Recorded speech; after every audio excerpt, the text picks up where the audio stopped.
السلام علیکم ورحمت الله وبرکاتہ. امید دی چې ټول بخیر او په روغ صحت به ان شاء الله. نن به مونږ لومبی کلاس یعنی نورانی قاعده شروع کوو د سر نه د الف نه.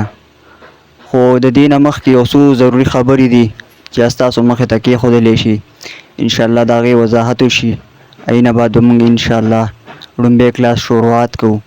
نو ګورو چې هغه کومې خبرې دي ستاسو مخې ته एकदम راځو بورډ طرف ته. لومبی زمون غرض به څه شی وي؟ زمون غرض حروف تهجی، حروف تهجی یعنی الف نواله تر یا پورې دا څومره 29 حروف دي. زمون غرض دا دی چې دا صحیح شي. د الف نواله تر یا پورې دا حروف دا صحیح شي او خپل مخرج وپېژندلی شي او د دې صحیح اداګي وشي. نو د الف نواله تر یا پورې دا حروف تهجی دا صحیح شي. غرض زمونږ دا دی، دا زمونږ غرض شو. ورپسې مقصد به څه وي زمونږ؟ مقصد د الله تعالی رضا. په هر یو څیز کې زمونږ د الله تعالی رضا شریکه وي.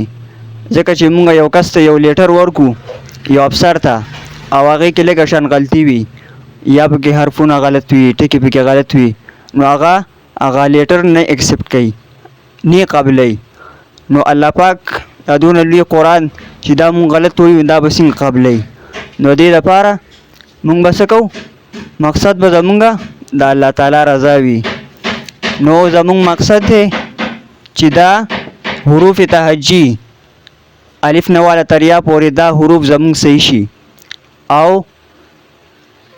مونږ صحیح قرآن زده کړو او مونږ د الله تعالی رضا حاصله کړو.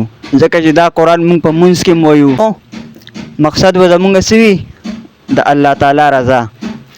اوس راځو ان شاء الله لومبی تخته شروع کوو د سر نه حروف تهجی.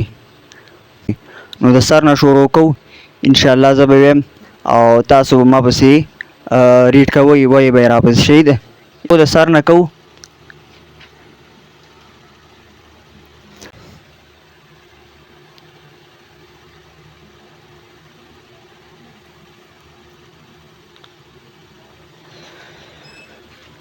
شروع د الف نه کوو. نو دا به څنګه ادا کوو؟ الف الف به نه وایو، الف غلط دی. الف به وایو، الف دا ورپسې دی با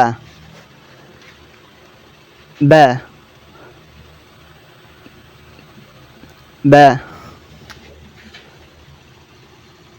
ورپسې دی تا تا تا. د ژبې سر مخامخ غاښونو ویښ سره لګولو نه تا ادا کېږي. تا ث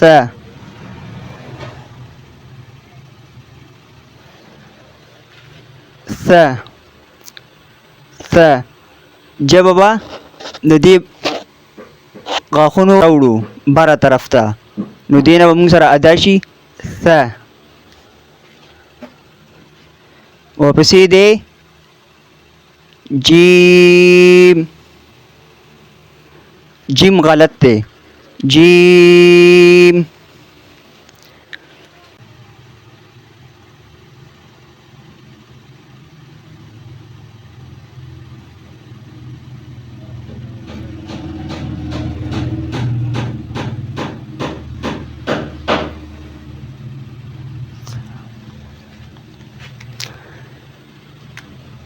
د با د لاندې یو ټکی دی. د تا د پاسه دوه ټکي دي. با لاندې یو ټکی دی. د تا د پاسه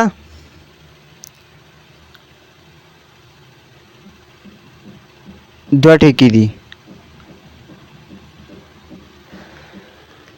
د سا د پاسه درې ټکي دي. د جیم په منځ کې یو ټکی دی.